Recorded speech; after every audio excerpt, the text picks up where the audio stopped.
Good evening, everybody. This is Stephen Howson. This is Full Time Devils, and this is tomorrow's transfers today. The video where we give you all the information that you need to know about the transfers at Manchester United, so you don't have to bother reading any of the gutter press that's going to be around over the next 12 hours or so. And there's obviously a lot for us to talk about this evening. Not least of all, Alexis Sanchez, which you're like, hang on, didn't we sign Alexis Sanchez yesterday? It's not stopped the reports about him, unfortunately. So there is reports that we need to talk about with Alexis Sanchez, and talk about him we are going to do. So the first thing that we're going to talk about him is the Metro.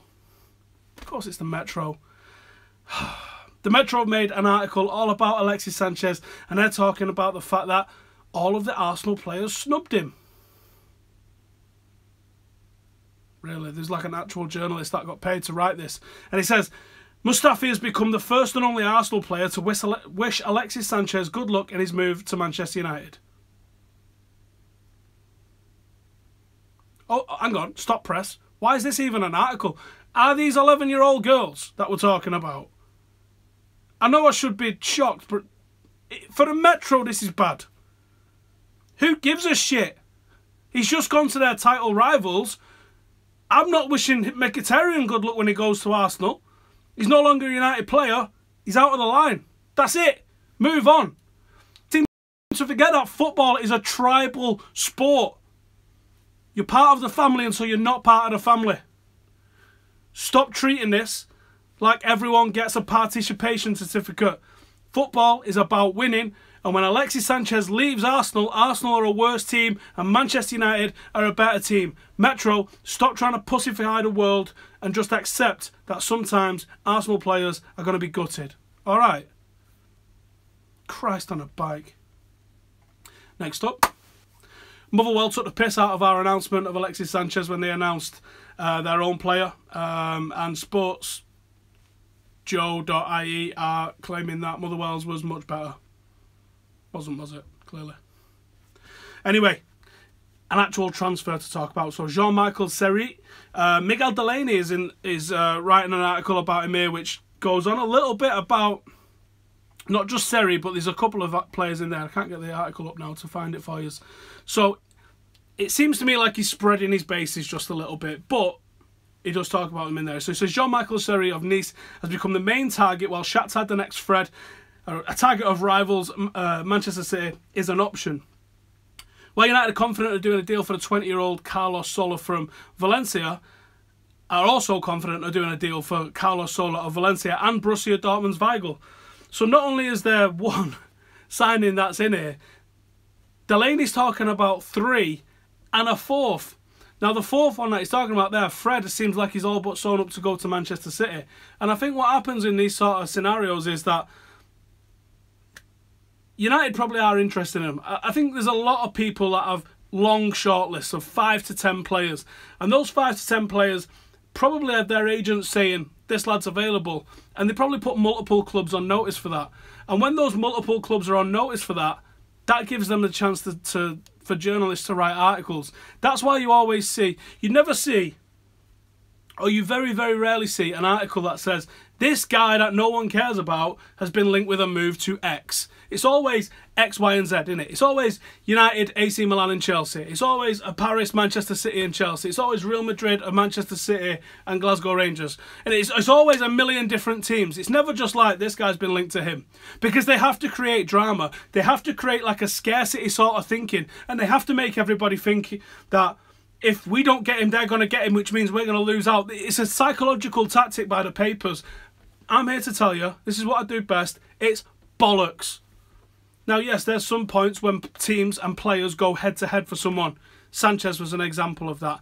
99% of the people that have signed for Manchester City in the last 10 years, it wasn't the case.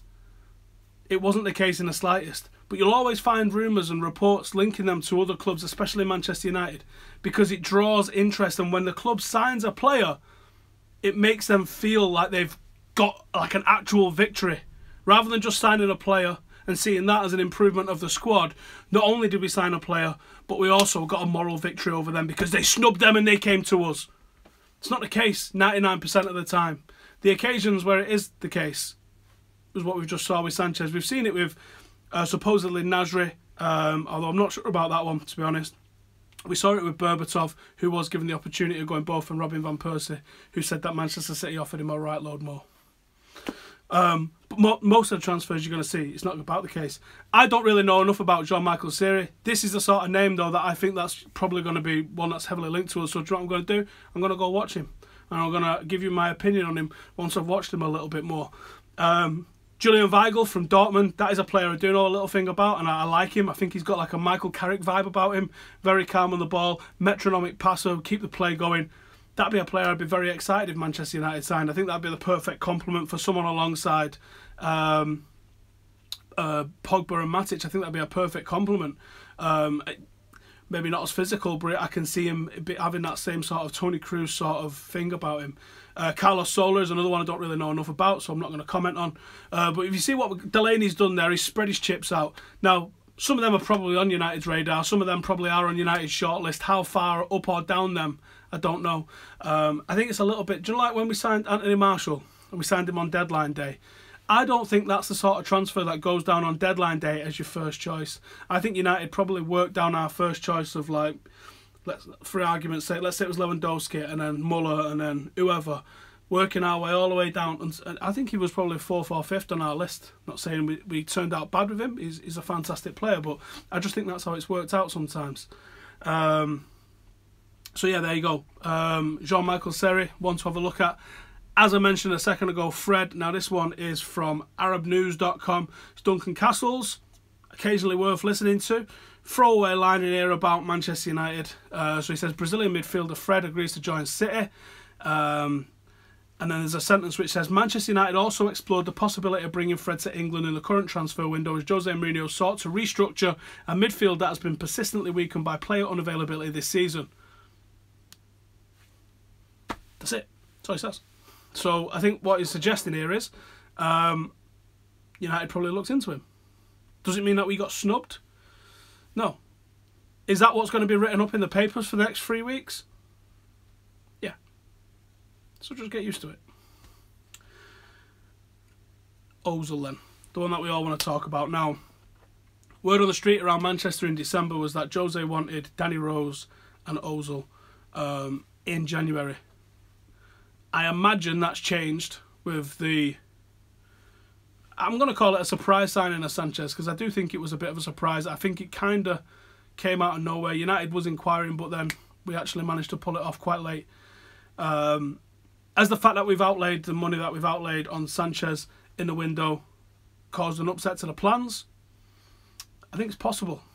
Are Arsenal going to let us have another player in January, though? I don't think so. There would be an absolute riot at the Emirates. I do believe that United's interest in him is genuine. There was talk of a bid going in for him last summer, and Arsenal just flat out rejected it. So knowing that he's worked with Mourinho, knowing that the bid went in last year, knowing that there was all this talk in December that Mourinho was after him and Danny Rose, I think United's interest in Ozil is genuine. I think it's real, and I think it's not been affected by the purchase of Sanchez.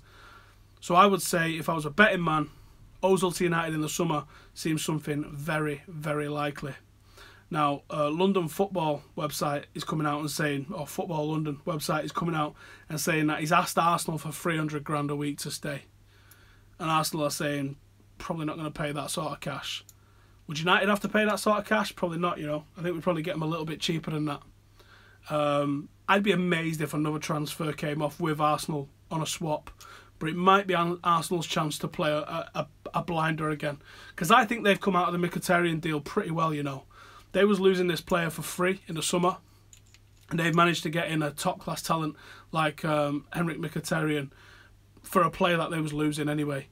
If they can do that again with pinching a United player that's maybe out of contract as well, Fellaini, don't think Mourinho likes Smalling, maybe even Luke Shaw, then I think that a deal could be done. I wouldn't expect it. I think it's on the highly unlikely side of things. I reckon what's far more likely is that Ozil stays at Arsenal till the end of the season and then joins United on a free. My only worry about all of that is that Manchester United's spending is going to be hampered by that. Because the club actually doesn't really give a shit about transfer fees. The club actually cares about wages, because those are a long-term commitment. Often a player's still got some sort of resale value, but it's the wages that Manchester United get hampered by a little bit. So I worry that the Glazers are going to say to Mourinho, we've just got you 2 top-level players in terms of wages at least. So everybody's saying, let's get Griezmann now, let's get Dybala now.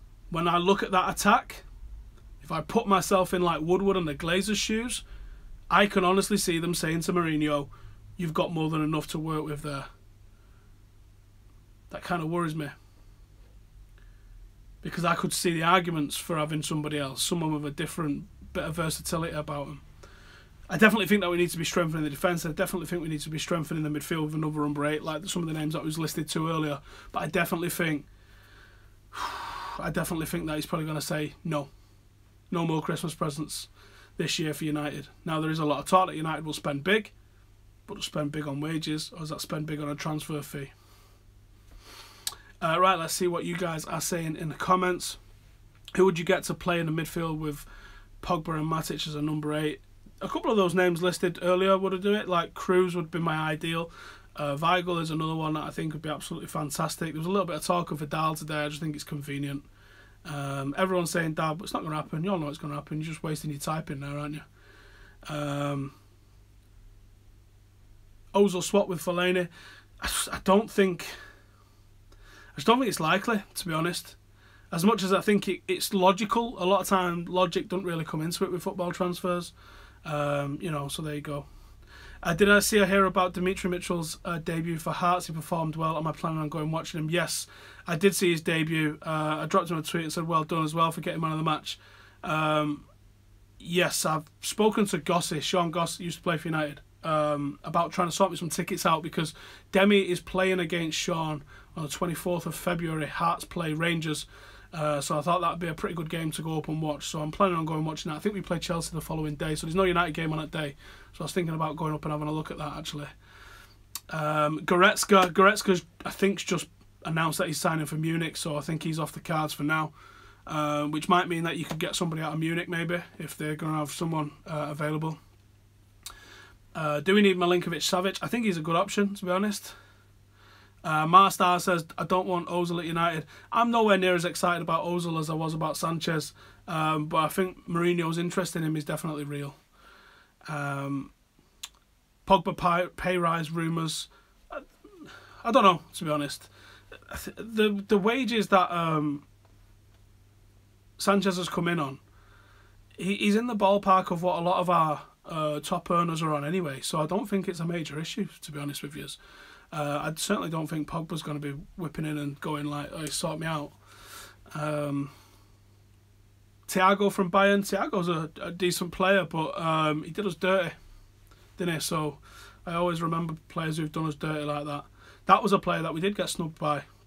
The top and bottom of it, United had booked him in for a medical and fully expected him to turn up for it. United didn't even cancel the medical. This is when we used to do the medicals at the Bridgewater House Medical Centre in Moss Side, not when we do them at Carrington. Now we do them all internally at Carrington with our own doctors, but we used to get external doctors and an external medical centre to conduct at least the blood part and some of the other more technical parts. We don't do that now. We have control of our own destiny for that.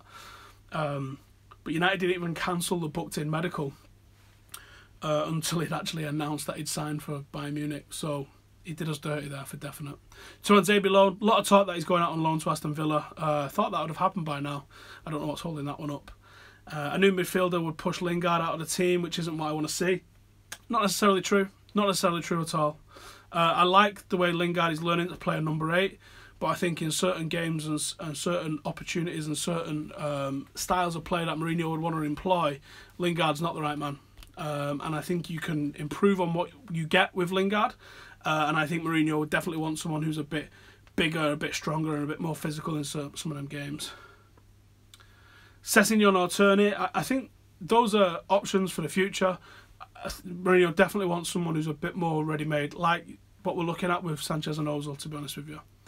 Right, this has started cocking up. I don't know what's going on with the streams in here. They're a nightmare. Sorry about that. Before I go, though, you need to go and check out Dave's tactical video on where Sanchez is going to play for United. It's a bit of a banger, so go and check that out. I'll get producer Chris to throw the link in the description or stick it in the comments. So thank you guys for watching. We'll be back at 11 o'clock tomorrow night, and all the rest of that sort of